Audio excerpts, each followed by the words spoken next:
direction of light, angle of light. Also not going to make it too crazy. I know that this thing is tall, so if I put in an angle of light that's really low, the shadow. Yeah. Really get going, is there any way we could do that like in red or something, so I could like follow along, because I can't see that color. I can't see that color. Okay, I have a red one here. Let's do that.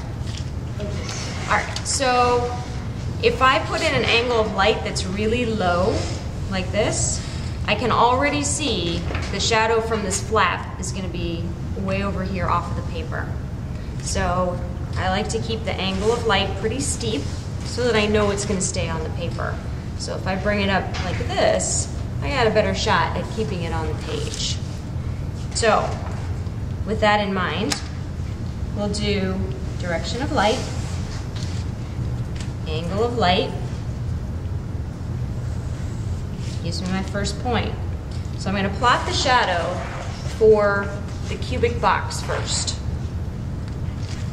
which means I'll put in my direction of light and my angle of light. Gives me a second point. Those 2 points are connected with a straight line. Go ahead and draw that in. I'll do this back one. So angle of light goes through the bottom back corner that's hidden that I don't see. Direction of light, angle of light comes from the top, gives me another point. And I connect those two together with a straight line. So I've got the shadow, to it, this flap that's up there. So I don't even think I need that underlay anymore. Okay. So to find these different points in the shadow, just like we did with some of those, I want to place this point in my shadow because it's the next one that's connected to this one, and I have that one in the shadow. So I want to find this one in the shadow. So it's hanging out there somewhere in space.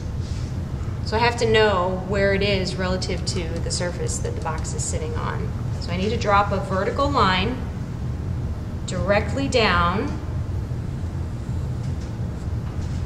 from the edge of that box. I might even do this in blue, because it'll make more sense. How about this blue? Do it this blue. That didn't do it for me. Okay. And I'm going to extend this line, which is the bottom edge of the box, back to where those two intersect. The reason I can do that is because as this flap rotates, it's not moving in this direction. It's only moving in this direction along that flat surface. So if I extend this bottom edge back, extend that plane back, I now have a point directly below that on the surface that this object is sitting on. Now I can put my direction of light through that point, because the direction of light has to go through the bottom of anything that's standing up. So we talked about it as a toothpick or a pencil. I have to put the direction of light through the bottom and the angle of light through the top. So now I have the bottom of that imaginary toothpick. Angle of light comes through the top, which is now the point. Gives me a point out here. That point is connected back to the box with a straight line, so I can do the same in the shadow. Connected back with a straight line. Then I need to find this point in the shadow. So I have to do the same thing. I need to drop another vertical line from that point. It's also on the same plane, same side of that cube, so I can use the same line I just drew. Direction of light goes through that point. Angle of light comes from the top, and it gives me a shadow.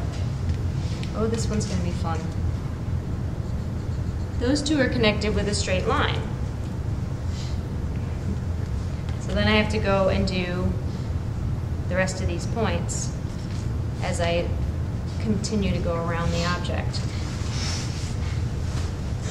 Next point, drop a vertical down. I have to extend this side of the box, the other side of the box out now to give my point. In the direction of light and the angle of light.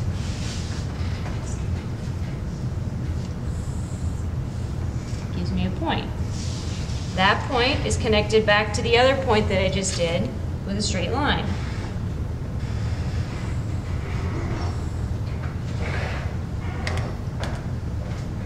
So then I have another one. And you want to keep going around this whole flap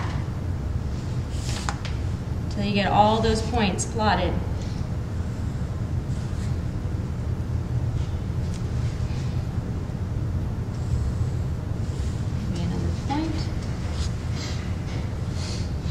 Those two are connected with a straight line. And then that point goes back to this point, which I already plotted in the shadow.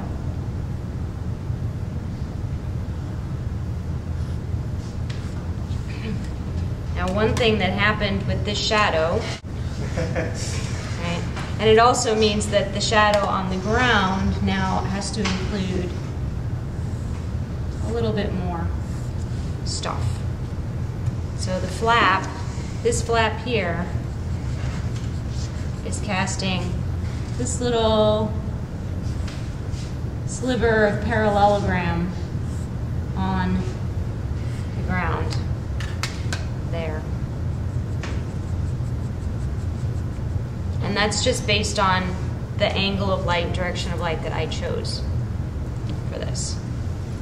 Now this flap, this one in the front, is already in shadow, so I don't need to worry about it. You guys ready? No?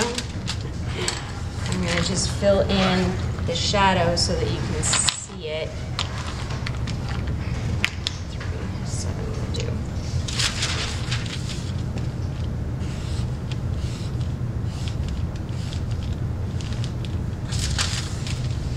And all of this is not shadow.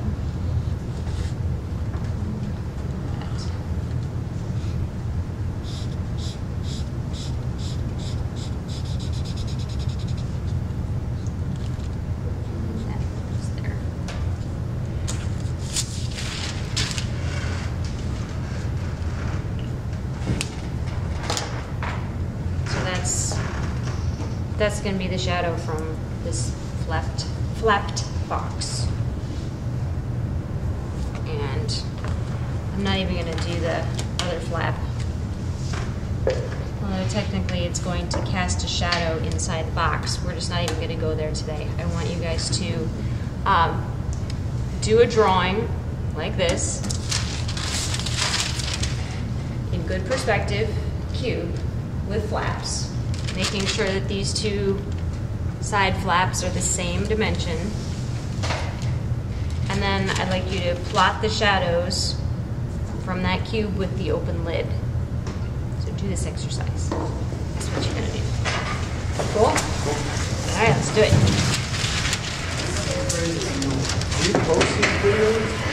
I haven't been able to